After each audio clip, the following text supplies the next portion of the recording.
welcome to the Black Excellence Club. Thank you for joining us today. I really appreciate your time. And yeah.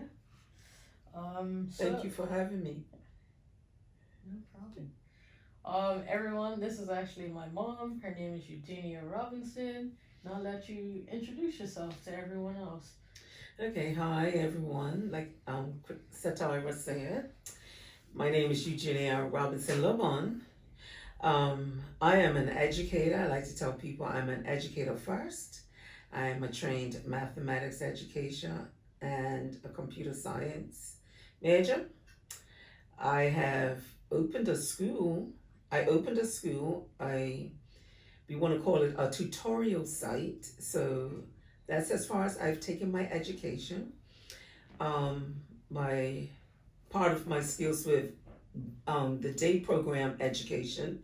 I also enjoy teaching adults. Now, of late, I've been teaching adults about matters of Christianity, like prophetic words and prayer. That's really big. I am also a coach, and I like to use my coaching skills while I teach. And I'm a minister, and I think that's it for now. Do you all get it? Alright. Is that enough? Yeah, that's good. So let's just start with, what is your educational background? Okay, my educational background includes 2 bachelor's degrees, one in computer science and math education. It also includes a master's of science in mathematics education. That's the formal training. Then I took that and did an online course, learning how to develop courses online and teaching online. And the other one that I think is most important is a graduate certificate from Kaplan University for K to 12 education. And I did that specifically to support the fact that I started a tutorial site, or as we call it in Bermuda, a home school. All right. So when and where did entrepreneurship begin for you? Entrepreneurship began for me when I decided to make handkerchiefs. That's when I saw handkerchiefs. I'm like, I could do that. So I tried it and I started it. I invested in bulks of lace, purchasing fabric. I went to vendor sites. I set my table up, named it Hughes Creations, God using Eugenia's hands creations. And one thing I learned about that entrepreneurship, the more I touched it, the more creativity came. So I started making flags, garments for people that they wanted to dance in, and so forth. What made you decide to make handkerchiefs? Like I said, I traveled overseas to a spiritual event, and I saw the ladies with the handkerchiefs. I haven't seen that for a long time. I hadn't seen it for a long time. But one of the things that I was concerned about was that it was only the preaching women had these handkerchiefs, and the first ladies had these handkerchiefs, or I only saw them on the platform. I'm like, no, we need to have those too, because we perspire, we could use it to wave. I even tagged it prayers and worship tools. That's what I tagged Use Creations with. Then the other thing was that, we glow a lot. Some women glow a lot, so the cotton fabric wasn't working for them. So I ventured into face cloths. And as I ventured into face cloths, not just for the Christian folk or in the church, I also saw my face cloths in the dance, like got something to wave, you soca folk too. I'm not into soca and all of that, but I'm just thinking, I'm like, it would be nice to see everybody just flipping that handkerchief and have it with class, because it has the lace on it. I can embellish it, not just the regular washcloths that they would use. They were called tea towels. So I invested in educating myself about the products and what people would like to use, you know. Mm-hmm. So even on the tennis court, even people going for walks, you know, that's what I made that for, and that's why I dove deeper into that that area. Okay. When did you learn how to sew? I learned how to sew from my mother, from observing my mother, and wanting to have my own clothes the way I wanted it. Um, Sewing is in our family is a family trait. My mother's a trained tailor. My grandfather was a tailor. My uncle Stanley's a tailor. My mother used to work with them, and most of my aunties are tailors, tailoress or seamstress.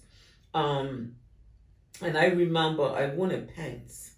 I wanted to wear pants. You know, I am a little fluffy, and so my mother felt that I was too fluffy to wear pants. So I wanted to start making my own things, and that's when I started to venture into sewing. And additionally, you should know that with sewing comes hoarding of fabrics. And so I started to hoard fabrics that I like. I used to go to the fabric woman shop, as it was called, Fashion Fabrics, as it was called in Bermuda. And so when I used to start work, when I started to work, I was able to start buying fabric for myself. Yeah, so that's really, and I was sewing without a pattern and with a pattern. Okay. What sort of investments did you make into making your handkerchiefs? It was the investments I made were purchasing bulk.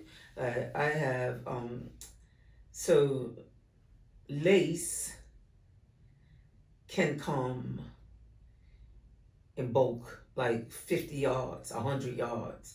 And so that's what I ended up investing in. I really did think, and my vision was to have these products and make them and sell them worldwide, selling to different locations because they have died out. They have died out. I invested in researching fabric companies. So I used to buy bulk cotton fabric, 100% cotton fabric, so it could be absorbent. I have a towel company that I will buy from. And I bought the basic colors, dark colors. And but I invested in different color lace, you know, and trying. The only thing about that is the trending colors, they change. So I wasn't able to generate enough. So I have lace. I still have lace. And you know, there are people that will come on occasion. Eugenia, do you have any lace? Do you have any face cloths? And I can literally sell that, what I have. What else did I invest in? I invested in an embroidery machine to start embroidery the towels, embroidery the handkerchiefs. I purchased that from overseas. I bought that in from myself, by myself. So I invested in the thread, the colors, and a serger. I just wanted a serger. I remember I prayed for a serger for my birthday, and somebody was selling one locally, and I got enough money on my birthday to go buy that serger. So that was my first serger. And then I was able to, believe it or not, Amazon was having a 2-for-1 for those sergers. So I bought 2-for-1, one for myself, and I blessed my auntie with one also. So those are some of the investments: tables, threads, surgeon threads, and things like that. Yeah. Okay. Is there anything else you want to say about Gears Creations that you haven't said yet? Well, with Gears Creations, I would like that to be an ongoing thing. I really would like for that to be ongoing. As a matter of fact, my current goal is to, since I am I'm noticing that in the area of ministry, I'm going into prayer. You know, I would like to anoint handkerchiefs and send them all over the world, you know, for purchase, for gifts or whatever. Because I actually have had someone come back to me and said, I need you to make me more, because people just come to me and ask me for the handkerchief or the towel that they have used when they have ministered. So she's out of them. So I just pray that there is a connection, like it is in the Bible, like Peter. anointed those cloths, and people were healed as he was touching them. So that's I would like to see Jews creation grow like that, and just continue to equip. I don't wish to at this time to delve into other products, right? Because it's enough. If I could just focus on that, that would be enough. Okay. So what would you say was next for your entrepreneurship journey after Gears Creations? Well, after Gru's creation, or while Gru's creations was growing, I started RHM Schoolhouse. They actually started. They were going simultaneously. Once you become an entrepreneur, and if you allow your creations to grow, they will keep developing. They will keep developing. You know, mine didn't grow into a big $1 million production, but it does have a form of reputation. I can say that there are people that will call me and say, Eugenia, I need this, and that. But now I have to learn how to have that conversation, because I found that I will go into Hamilton to purchase the products for them, and then they don't wish to pay. So we got to be real here. Sometimes they don't wish to pay at all. And I would say, one year this lady said, I need a this, and that, and this. I said, not a problem. You go ahead and get them and deliver them to me. And I just ask you to pay for the supplies. You don't have to pay for me, pay for the supplies. So we have to learn that, because if not, we will get taken care of. And like I said, so that was like a downside that I did not master. And I believe that if I keep doing it, like if I start, you have to put it out there. You got to let people know where to find you. So then, like I said, the next thing was starting RHM Schoolhouse. Okay. So when was RHM established, and what does it stand for? What's the meaning? Okay, RHM Schoolhouse was established in 2008. I opened the doors for that in September 2008 at Emmanuel Baptist Church. RHM stands for Restoration House Ministries. That's the name of the ministry, which started in 1999 after I rededicated my life to the Lord. So everything was branded RHM Schoolhouse. And that's how that name came about. Restoration House Ministries, restoring hearts and minds back to God. Okay. When did you get the idea of starting your own school? Wow, I believe that started maybe around 2003, 2005, because I do recall when I contacted the organizer, when I contacted the organization, the gentleman clearly said to me, ma'am, we have had this conversation at least 3 times. And so really when he said that to me, it was a confirmation for me to take that step of faith walk, to leave a secure paying job and go ahead and start this independent home school. Yeah. So who is this person you was having this conversation with? It was one of the administrators for Lighthouse Christian International. Okay, and that's the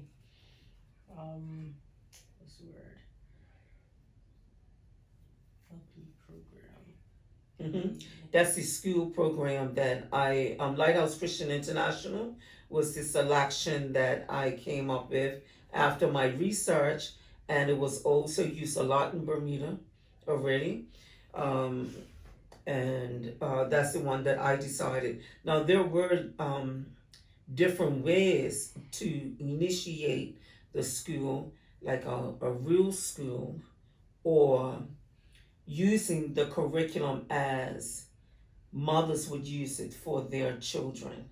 So that would be the difference, is that whereas you have people at home using that curriculum and other curriculums for their children, what I did, I established a tutorial site which is legal and on the books of Bermuda, and I followed that guideline. And rather than, I had a tutorial site where I took other people's children and I administered that curriculum. Whereas, and so that's a little different from having the full school. That would take some more work. That would take more organization. That would take a covering, like maybe a church or someone covering, supporting, like helping with the, rather than me having the whole financial cost, it was spread with a established organization. Okay. Yeah. How long did it take from the thought until you launched in? I believe it took me at least a year. A year? At least a year, because I had to forecast. I was looking at BEDC, looking at their suggestions on how to forecast finances, because I had to decide how much I wanted to charge each student, how many students I needed to get at least a good, to pay myself, and to pay for all the other expenses. Mm-hmm. Right? I never reached that quota. So financially, it was a big struggle. And then at that time, 2008, it was an economic downturn. Mm-hmm. So that also affected everything. Yeah. Just like in today, just like where you see businesses closes because of COVID, Mm-hmm. back then for me, it was the economic downturn. Okay, so what was the process of starting your own school? Okay, so you're gonna find a location. You need to know all the legal requirements. You need to know the legal expectation, what's on the books, and X number of children for a number of bathrooms. Look at your bathrooms, dictate how many students you can have. The other thing is understanding the curriculum, understanding what each grade is required, understanding the equivalence, having a conversation with the academic advisors overseas, which with each student, they looked at the transcript. And I only took in middle school and high school students. Mm-hmm. So middle school was different. High school is very serious because they get the credits that they need for each class. And as you know, everyone needs certain credits to graduate from most curriculums.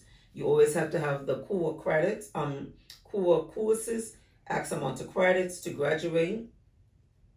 And the other thing I needed to know was the type of graduations or the type of certificates, whether it was vocational. There were two other, vocational and a general and like an advanced. So what I learned is those students that were in the program from young people, like elementary school, they would track all the way through that advanced graduation. Those children coming in like middle school, they will do if they stay all the way to the high school, they would do the general. And vocational that was for those individuals that had academic challenges, or that I wouldn't say academic challenges, not behavior challenges and all of that. Yeah. So you have to know quite a bit and understand the curriculum.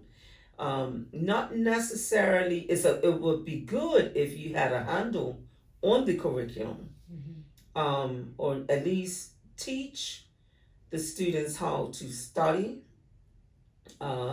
Eventually, with the length of time, you get to learn the curriculum more. But the basic requirements for Lighthouse Christian Academy was that the administrator had to have a bachelor's degree. Okay. Yeah, you had to have at least a bachelor's degree. If you're doing it in like a school setting versus Period. Even with your children. Okay. They recommend that. They recommend it. Okay. Yeah. And why is that? Well, because it shows that you've been through some rigor and that you will have an understanding of the curriculum, and it sets a standard, period. Mm-hmm. I'm sure that if I don't know, people got away with that, mm-hmm. but most people would have done some sort of research on the different curriculums that are out there. Now, most of the parents that probably stay at home, or the mothers that stay at home, or the father stayed home are from two-parent households. So somebody's out there working and somebody's maintaining the children. So more than likely, one of them will probably have an advanced degree. What were the upfront costs? The upfront costs? Yeah. The upfront costs would have been, the upfront cost for me would have been supplies, general supplies for the school, if advertisement marketing, other upcome costs would be communication, setting up a telephone, because people have to be able to reach you. Like I said, advertising. I do not have a round figure, but mainly those type of overhead, because remember, if I wanted to purchase items in advance, I could. Additional items from the curriculum, I could.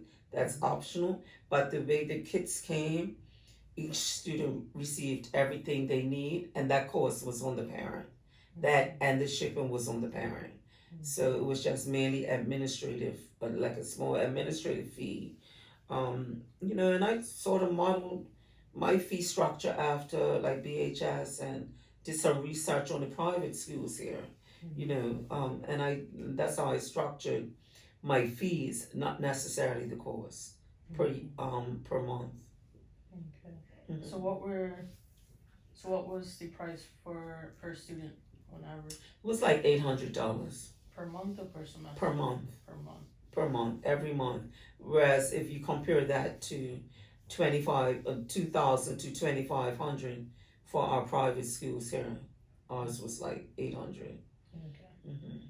How were you able to finance the school? Did you take out loans or? I didn't take out any loans. I didn't ask for any seed funds, and it was mainly from my savings.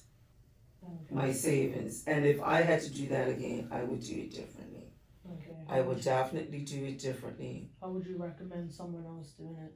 I would definitely say have a team of people that you could come together, pool your knowledge and pool your funds, or have someone that will be able to go out there and get money for you. Get donations for the school.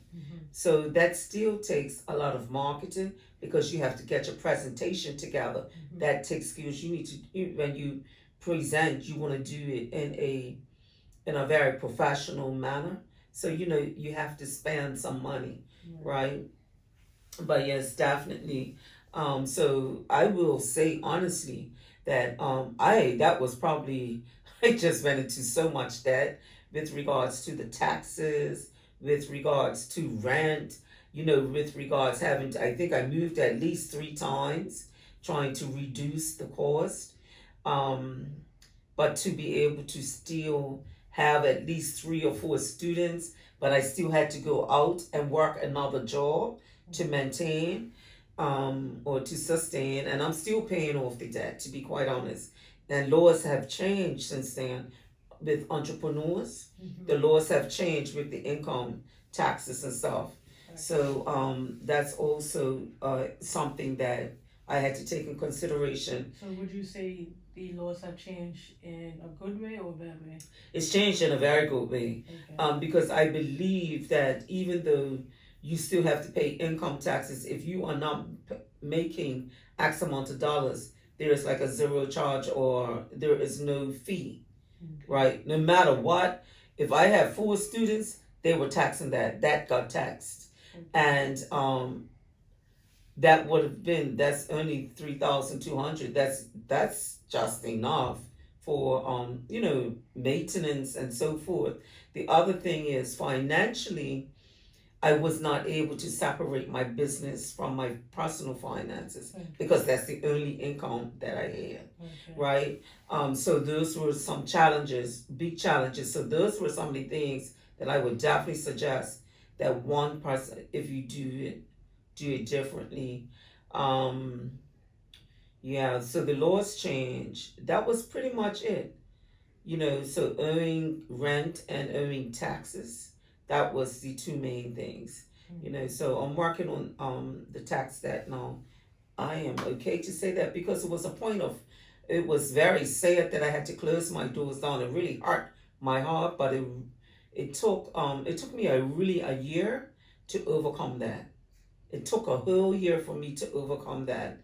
Um, and So that was just the overcoming the closure, because I thought I was doing the right thing, but I just never saw the increase coming. So I had to use wisdom and shut things down.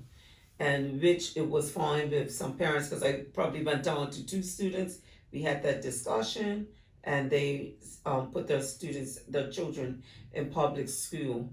What else I want to say about that? So yeah, that was a very trying time for me. That was a very emotional time for me also.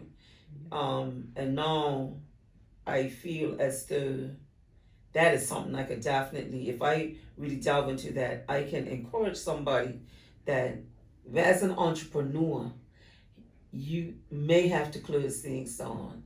You may make mistakes, but you learn from your mistakes, you pick up and you move on. Okay. How many years was our gym Schoolhouse in business? It was open for 8 years. For 8 years. So even at the 8th year, I had to come to a realization that it's time for new beginnings. 8 means new beginnings. Okay. How did you market RHM Schoolhouse to get students when you first started? In the newspaper, presentations. I went to youth groups and did a presentation. Newspaper, interviews, interview in the newspaper for when I first opened. And one thing that was a very good way of advertising was the school uniform. Because if the students were out, because we closed a little early, they're like, so what, you guys are in school? And they noticed the colors, and they used to get my number. I used to get contacts like that. And their PE uniform stood out. It was selected by the students, selected the PE uniform. Like when they were out of school early, people would say, I noticed your uniform. That was a big thing, word of mouth. I probably get at least 1 or 2 calls every year, every September. Ms. Robinson, I have a student for you. Can you, can you talk? Said, sorry, I'm no longer taking day students. So it's very interesting that those things stuck in the mind. The other thing that we did was in the program, we had like a career month. We had day release. We had shadowing. All those type of activities were incorporated in RHM Schoolhouse. And so these students will go out in their uniform, and they represented their household first and then the school. And so other people in the community saw them. I also used to have them volunteering. We used to take part in initiatives. And that's another way for marketing, So how many students did you start with when you first opened in 2008? How many students? I started with 4 students. Who's the 4th person? You. No, well, who's the other 3? I remember Damani, Nicole. Who's the 3rd person? Shania. Right, I forgot she went to school with us. Okay. Yes. Alright, and what would you say was the most amount of students you had at one time? The most amount of students I had was when I had to separate to middle school and high school. And that's when I hired Crystalline Al, she did the middle school and I focused on the high school. So that might have been about 8 students. It couldn't be more than 15. I don't think I ever had 15 students. No. We had the middle school, and maybe about 4 and 5, and then yeah, I would say at least 8 was probably the Okay. largest number of students at any one time. And see, that should have been the minimum. Right. That should have been the minimum Right. for me to start out. So when in retrospect, should I have marketed further? Yes. Should I have marketed sooner? Probably further, did probably more in-depth marketing even before I left school, but even before I left my job, because I had to resign from that position to take on, the full-time work of the school. And so that would have been unethical, so I just left it like that. Okay. So how were you able to obtain students from government or Ministry of Education? Um, I believe they learned that I was doing homeschooling and they approached me. And so I became a vendor for education. There were some schools, there's at least one school I know of that all their students are government, have been placed there. They are a vendor for government, yeah. And so now they have, I don't know if they're still doing the homeschool curriculum, but there is the GED program, and then there is the online program. I can't remember the name of it right now. And those two other alternative programs. So, and they are, well, I know the other program, the online program, is actually housed in the public schools, right? So, and is run by, and the overseer of that would be a special teacher that deals with students that have challenging behaviors and things like that. The GED program is still an option that's done outside of the school building, and that's mainly to assist different populations of individuals. The other program, the online program, is called Pam Foster, and which is recognized by the Bermuda public school system. That is why they would do that program. I recently was told that somebody has taken their child out of high school and placed them in that program. Okay. Yeah. How would you say those students impacted the school? Which students? Like the students that came from government. The students that came from government actually changed the focus of the school. In retrospect, I should have stuck to my very first vision. My very first vision was to have a school for only girls, period, right? But then because of the need of finances, okay, that's sure money, right? But then they didn't tell me the type of children that were coming either. ADD, BHD, ADHD, ADBD, with a whole lot of baggage. And those that were skipping schools, those had had issues, and I was not set up for that. They promised the counselor, they promised this and that, and it wasn't enough of the support as promised, as needed. And I do understand that they had to go to several different locations to help assist with that. But I believe that, I would just say this one thing. If you have a vision, stick to it.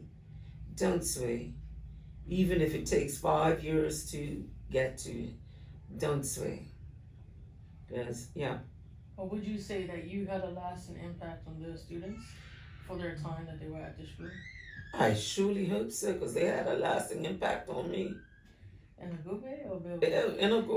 Well, they impressed me. Like I said, first of all, in retrospect, stick to your goal, right? Then I became dependent on that income. Then they grew out, or they either were transferred to another location, or they left the system altogether, left the island, and so I was never reconsidered to for replacement of those students. So, and I don't know why. It's probably because I complained too much or like where's the support. Right. I don't know why. I was never told why. So that was very disappointing. So I had to downsize.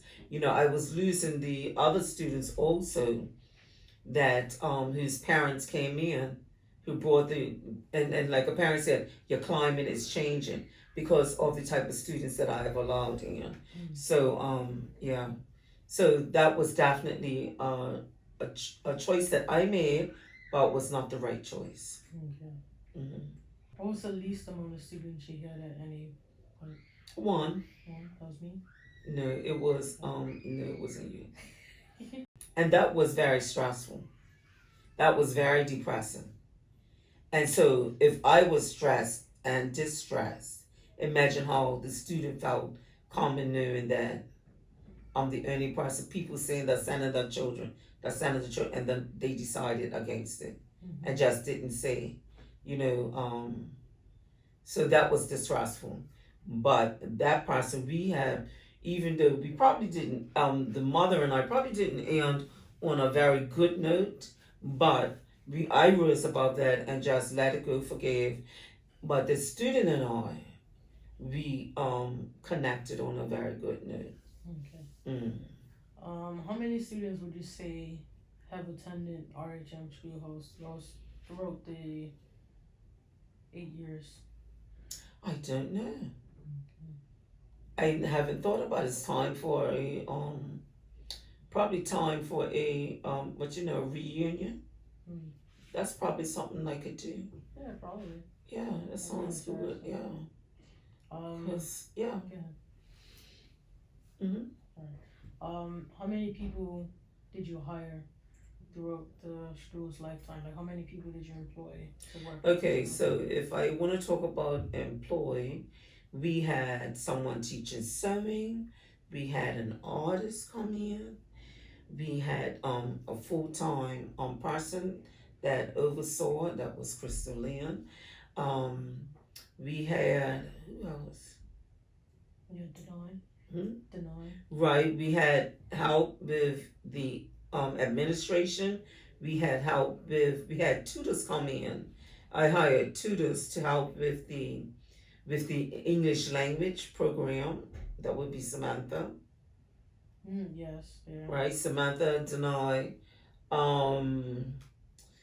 Who else? Yeah, the art teacher often talks about when he sees me, he gets really excited about the students. You guys went to the center to learn ping pong, or we did, that. Who else? Who's the art teacher? Who's the art teacher? Photography guy? Mr. Dublin. That was the photography guy? No, and then we did the photography. Yes, I forgot that. We did the photography. I forget his name right now, but Mr. Dublin was the art teacher. I guess that was when I finished, because I don't remember that. Probably. Okay. How many people graduated from RHM Schoolhouse? 1, 2, 3, 4, 5. Okay, so I believe 5 graduated. Of the 8 years you were in 5. You were our first graduate. Right. In 2013. I think. If I remember when I graduated. I think it was 2013. So who else graduated? Well, were there more at one time after me? So I know I graduated by myself. Right, you were first. Then Kezia and was 4 people graduated that time at First Baptist Church. We had the graduation at First Baptist Church. Remember, you had to give your trophy, the trophy that we made in your name. And I need to find Kezia got that for good service because you used to do so much volunteering. Remember? Was 4 there. So 5. It was 5. That 4 and 5. Right. Yes. I can't remember this young man's name, but anyway, he's overseas now. Do you see yourself opening RHM Schoolhouse again in the future? Well, guess what? RHM Schoolhouse. I don't know, but I have reopened my school. Okay. And because I literally had to go through the motion, like I said, it was a very painful thing to it was a very painful process, right? It's like I mourned my school. It was a loss, right? I mourned it as a loss. And so at one point I had to get in my mind, what will I say when people ask me, how's the school going? Da da da, because so many people were encouraged and supportive. You know, they just didn't know about everything. So I had to figure out what I was going to say or how I was going to run, how I was going to comment about that. So it was a process through prayer and, you know, just being before the Lord, because it felt like a loss and here getting ministered to. So what I came off is saying is that we are temporarily closed. It was something like we are temporarily closed. We are redesigning our curriculum. And I used to say redesigning the curriculum to teach a different, the school's still open, but we're going to redesign to teach a different age group and a different content. Because by that time, I already saw where God was leading me on to start what I could start doing to continue teaching. You know, and that's when I started transitioning, teaching Christian classes. However, I was still tutoring GED adults. I've never stopped. I'm always available to tutor. I'm always available to do academic advisement because that's my first love, right? And so then I transitioned to start teaching Christian curriculum. And so now, last year, I actually opened up my school online. It's called the Empowerment and Restorative Institute, or TERI, TERI.EugeniaLRobinson.com, right? The Empowerment and Restorative Institute. So people could still get the education that they need from me, but that's the title of it, and it's mainly online.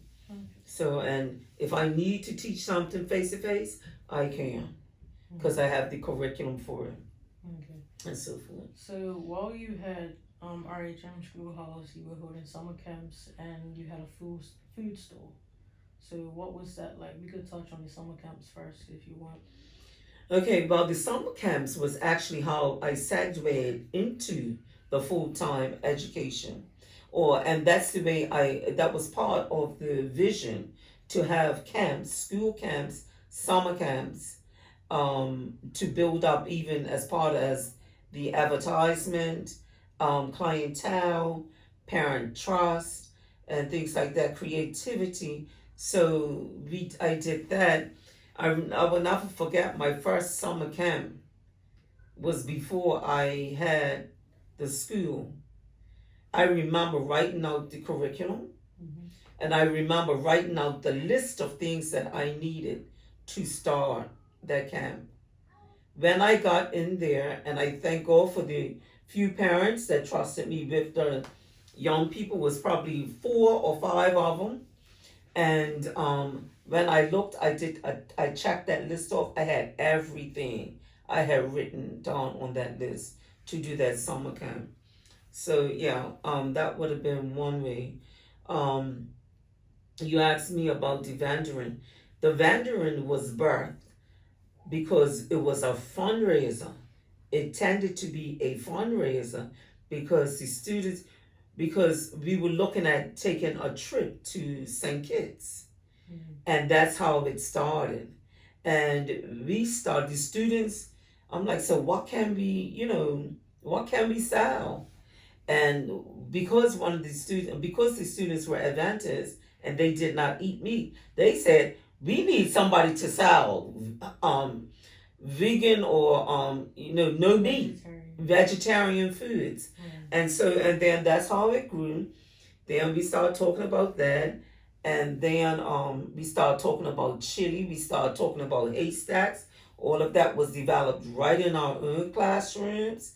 We did that as an extracurricular activity.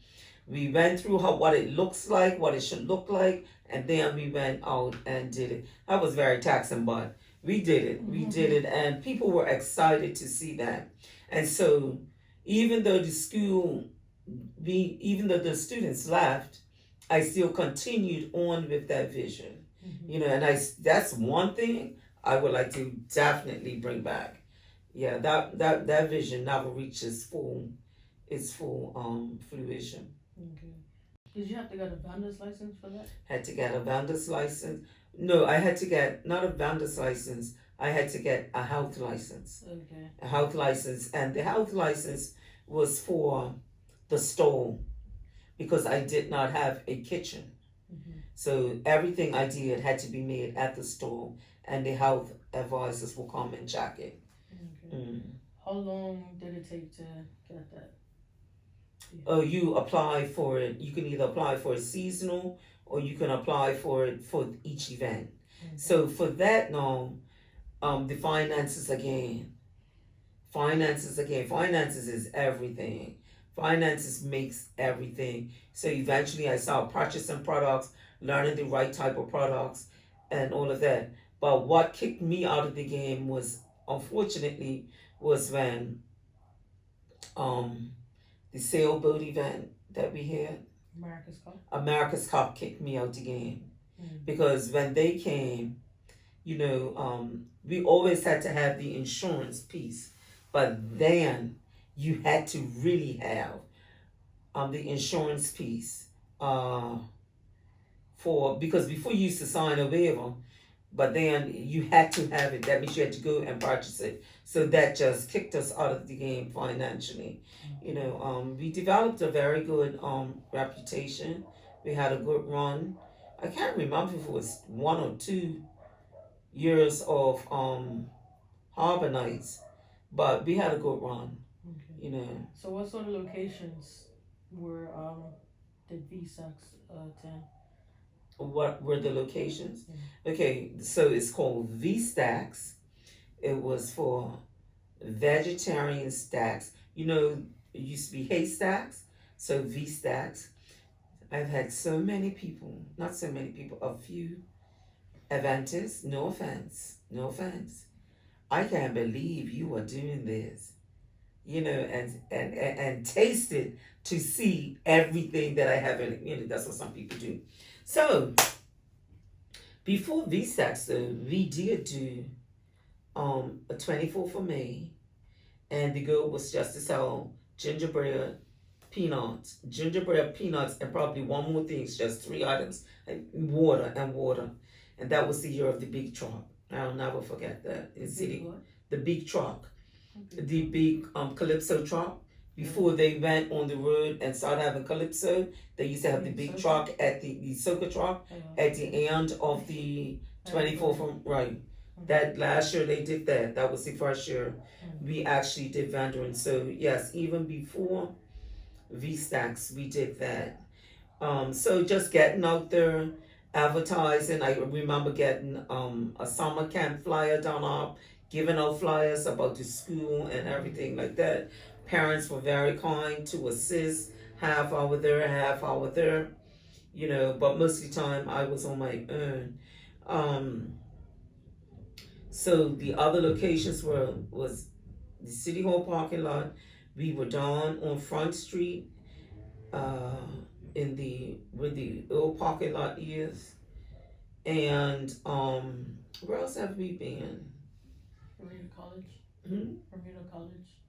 Right, the Bermuda College. Right, that was the first time, I think. That was the first time we went and did something vendoring at Bermuda College. And St. George's, New Year's night, we were able to go down there. By that time, Rosetta Gilbert, she was my ruling partner.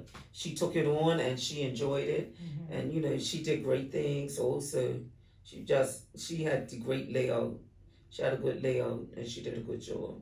When was the last time V-Stacks did something? Oh my. I can't even remember. In 2016. Oh, it was 2016 because I used to go around to the place right across from Young Man Social Club. That place and South Food there every either Tuesday or Wednesday. John, he gave me that place. That was the last time. That was the regular. And I've actually bumped into a coach, Gaynati, I believe that's her name correctly. And as she was coaching me, she's like, "You are not the lady that used to have those V-Stacks." She's like, "You broke my heart." She said, "I used to come every Tuesday there and could not find you." So I remember it would have been there and then probably a 24th of May. And then that was it. I've done a Christmas parade too.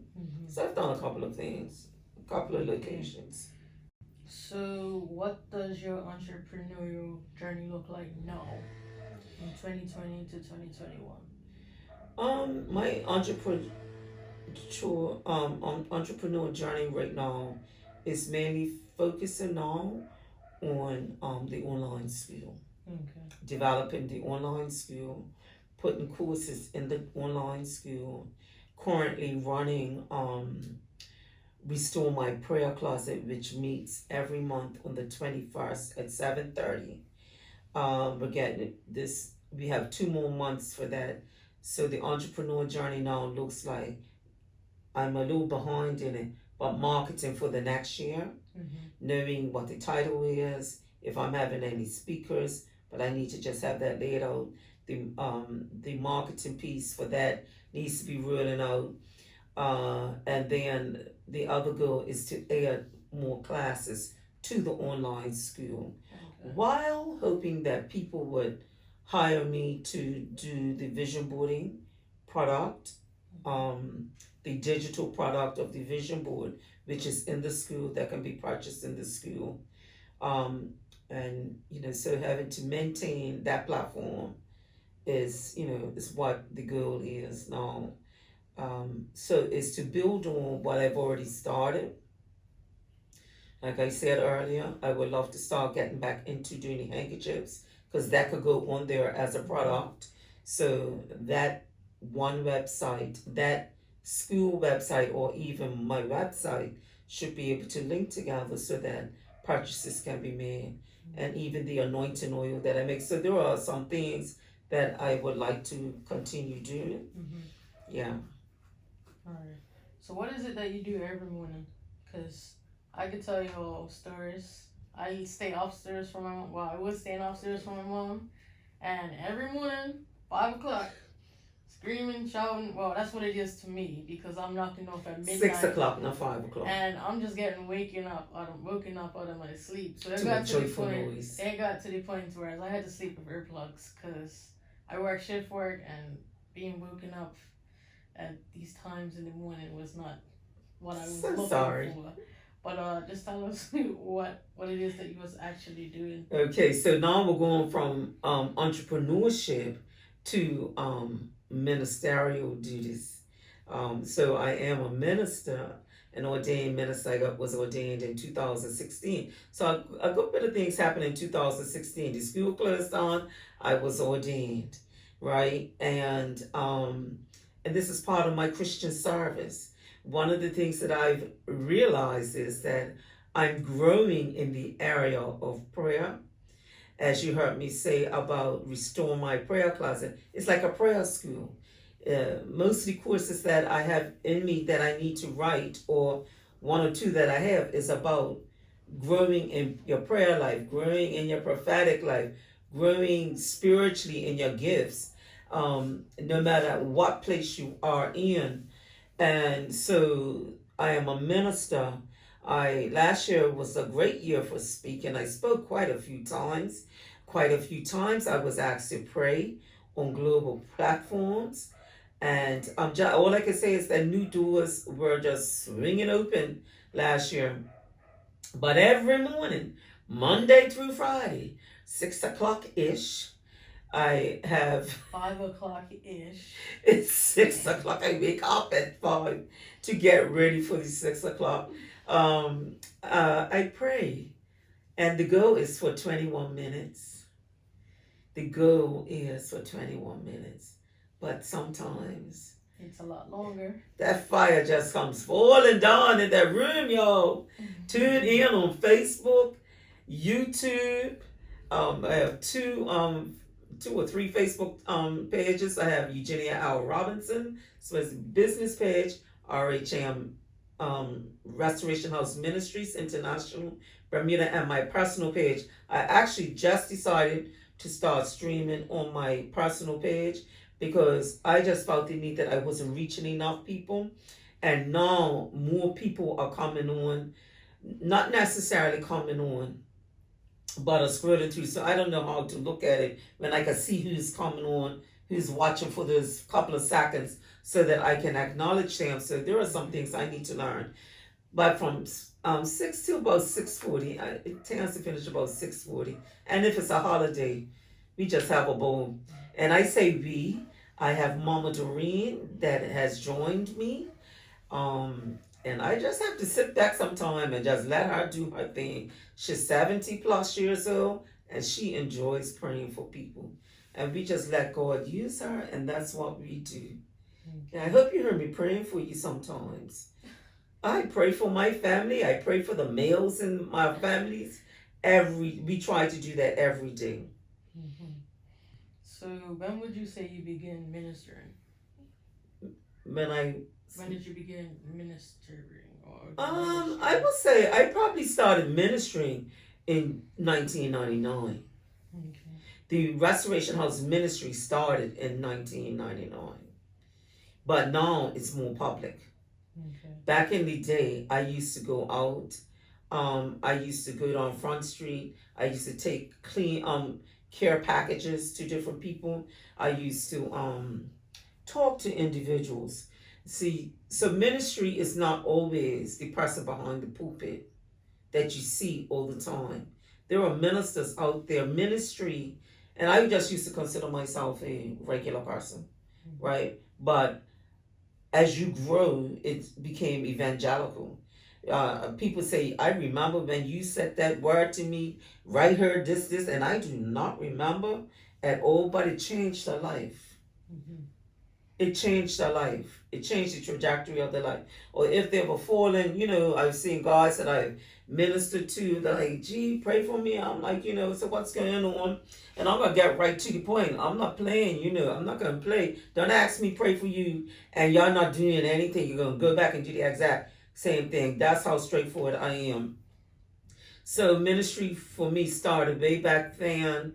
Like even when I had the camps, to me that's ministry also, even though I was getting paid for the teaching part because I have to pay for the course, right?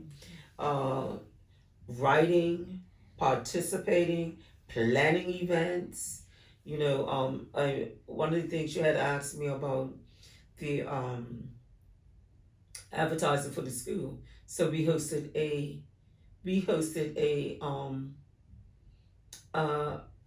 gospel concert, right? That was the first gospel concert I ever hosted, and for me, the one of the attendees was like, this was the first time they have ever been out to minister and so forth, different things like that. So it was a wonderful experience, so that grew the school. That's the school fundraising. That was the ministry by Christ, spread the word of God and enlighten others. Parents participated. They did sold juices and stuff like that. Yeah. So what made you get into ministry? Well, because I used to be a Christian.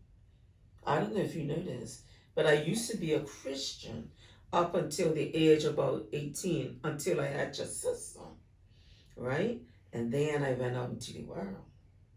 Then I started partying real hard like a rock star for 18 years.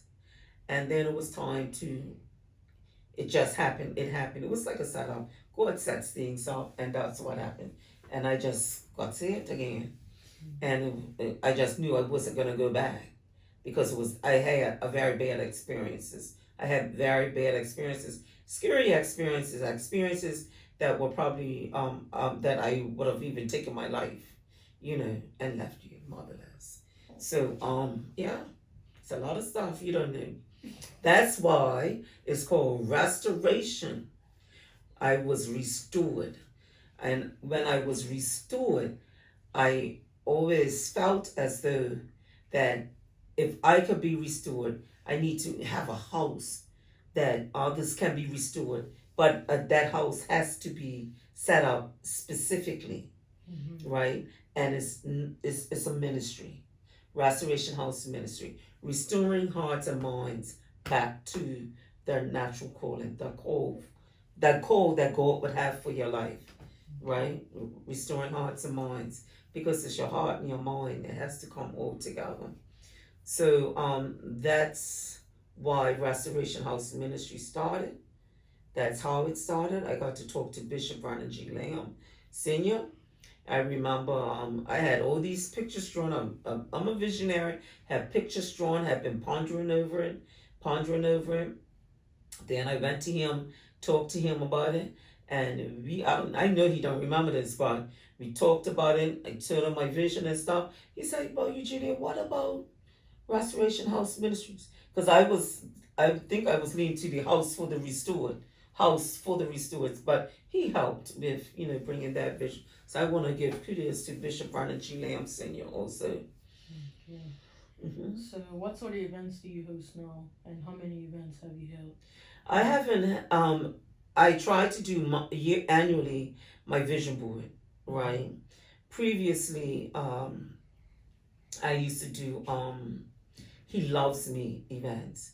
And He Loves Me was to restoring hearts and minds so that people would, know how God loves them, but also bringing awareness to domestic violence, sexual abuse, to trafficking, especially trafficking. So, and always having a peace where there is worship and praise and a visitation with God type of thing.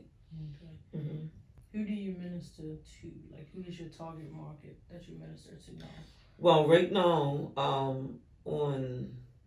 when I look at who responds to me, are those people that are probably, I would say, early 40s, late 30s, up until 60, 65. Okay. And what do they look like, other than just the age? They mainly are working people. They are people that are desiring something more. People that are Christians, have been saved for a long time, and they're not quite clear on what their vision and purpose is. So one of my goals, even as a coach, even as the ministry and the school, my mission statement is to help men and women to grab a hold of that dream that was lost along the way, because life happens, because that's exactly what happened to me, to reestablish that in an educational setting, in an empowerment setting, in an enrichment setting, that they will have fulfilled the prosperity in their life, so they can experience prosperity. All right. Within your ministry, have you mentored people? Definitely mentor people. For me, mentorship looks like this. People will come into my life, and I don't know, it could be a couple of years, and then they leave my life. That's it. And I just watch them grow from a distance. I didn't quite understand that. And before, but I've learned is that everything has a season, and everyone has a season. You were talking about mentorship and people that come in your life and you just watch from a distance. Yeah, so I noticed that mentorship is something that it may be for a specific reason. I've seen someone come in my life, go out a couple years, come back in, been around, and then all of a sudden I don't hear from you. So I no longer get upset or think that I've done something wrong or may have said something wrong. I realize that because of the call God has on my life, and He reminds me that there will be times that things will be silent, and I have to be by myself. I've taken people to limits of starting a business without any fees, maybe with a fee or without a fee, mostly without a fee. So that's mentorship. Mentorship is different from coaching. Mentorship means that I'm going to ask you questions or even make suggestions for one to follow some steps, to get where they need to go. It takes them one step closer to the place where they want to go. Coaching is different because coaching, I will ask questions and let the person direct their steps and encourage them to go, just to be that voice of encouragement, help with some guidelines, but they take the steps. They lay out what it is that they want. So mentoring is a little bit more closer. So you can get attached, or I can get attached to a person, but I'm learning not to. Right? I'm learning not to know that some things are for a season. I remember one person. She was around for a while. She's been a 2T. She attended all my courses. She's attended up to maybe last year, the first time. Every time I hosted a vision board, she was there. And I am telling you, she is manifesting her items on her vision board. Manifesting her items on her vision board. And there are others too. Myself also manifesting others on the vision board. So, it's a very interesting journey. So I can even go as far as saying that the vision boarding product that I have, that God has given me, which we should do a separate thing on conversation on, is so specially designed for individuals. I tend to remember what it is that people do, especially in small groups, the ones that I've hosted. I tend to remember what they are, what their main vision is. It's amazing, but I tend to remember, and once in a while have a conversation about it. And so that's one of the things that goes with that package. When I host a vision board, that I will come back and ask, or the opportunity arise, I will do that. Okay. So where do you see your ministry in 5 years' time? In 5 years' time, or even sooner, I would like to have a membership. I would like to operate more, I don't want to say like a church, but have a stronger relationship with those individuals that I come into contact with. Open up, host events in Bermuda for people to come to experience God in Bermuda. Do a class here, an intensive class in Bermuda, looking at models, what other people do in like United States. And maybe cheaper to go to United States, but I still want it to happen in Bermuda. Looking at some of the models that I've seen out there, that's where I would like to be in 5 years' time. And that more people will know about me, that I will be speaking more globally, whether it's virtually or in person. Okay. Well, I'm in the closing part, so I ask almost everyone these same questions. What advice would you give to someone in their early 20s about what you have accomplished thus far? Well, first of all, if you're in your early 20s and you have a thought, I want you to go for it. I want you to start becoming educated about it. I want you to start saving, because you're going to need some seed money. I want you to start giving. I want you to donate your time and donate your money because it will come back to you. I want you to learn about tithing. Whether you're a Christian or not, learn about tithing. That is your safety net right there. I don't care what anybody tells you, learn about tithing. Because I started so late, and I was just not brought up in the household that pushed you to go ahead and do things. It was more of the old mindset, security is key. But I know as somebody that's in the 20s, you're a risk taker. So go ahead and take the risk. Make sure that you, like I said, you have your protection net set up. Okay? Just do it. You're going to do it anyway. Just do it. Have that one person you could talk to. Have that person. Don't be afraid. Don't be afraid to ask somebody's opinion. Don't be in the mindset anymore where if you say something, they're going to run with your idea. Let them, if they want to try to run with them, let them run with it, because you're going to watch them.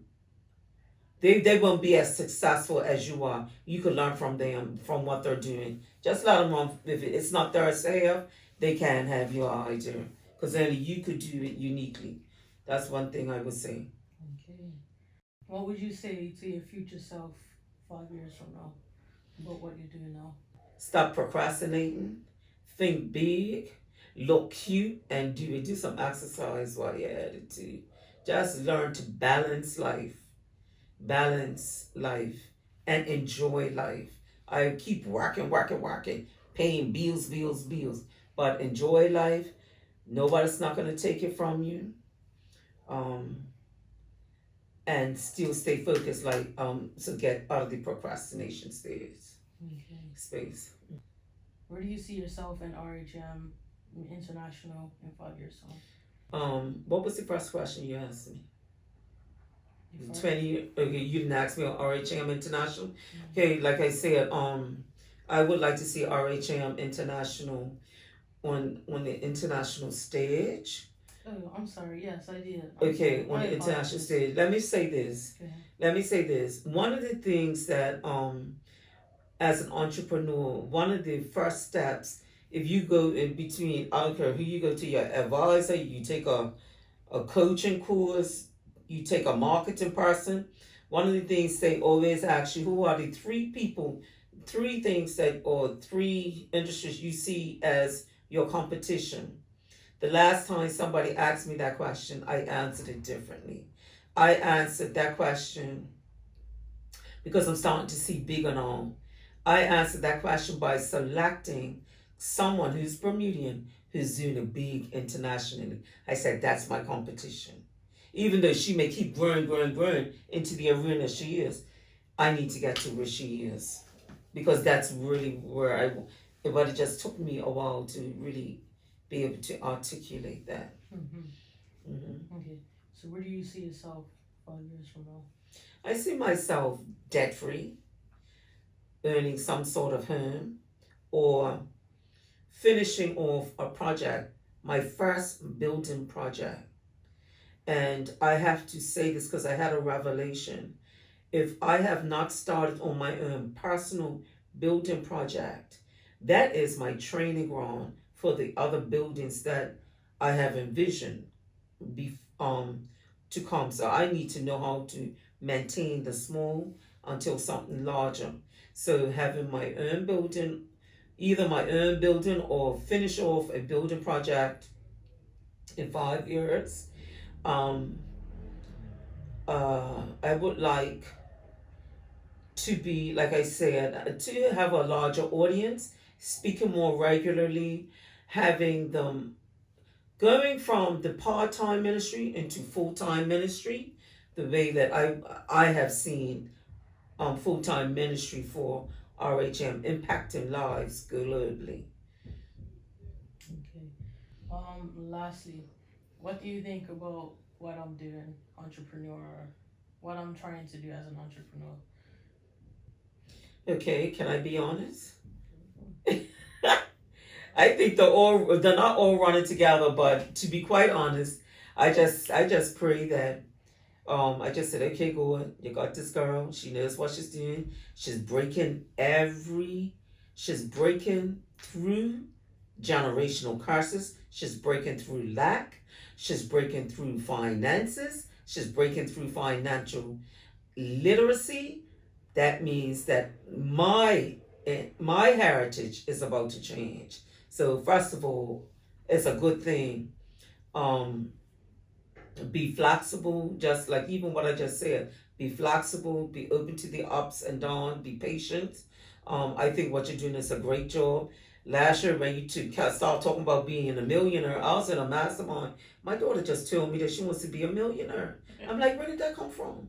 Here I am sitting around the table with you all. We keep talking about six figures, or 5 figures. This girl's doing it, and I'm not doing it like I was just doing it. And she's just at the start of her journey. She's just at the beginning of her journey. But I am glad that she has seen her mother go through struggle financial as a single mother. I don't know if she knew. I used to have $3 left after getting paid because I used to pay all the bills and be depressed the rest of the month. But whatever, all I can say is there is a shift happening, and I am grateful to see the shift. I don't know if she understands it spiritually, but I surely do. It is a shift happening. Okay, when you sow your seeds, that's why I say give. You never know how it's going to come back. It's not always money you have to give.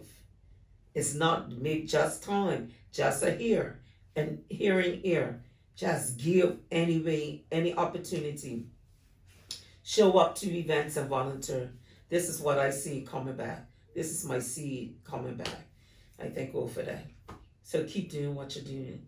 But like I said, tithe and prayer. You can always come to me and ask me to pray for your thing, or you can ask me, come to me, because your mother does have a prophetic voice.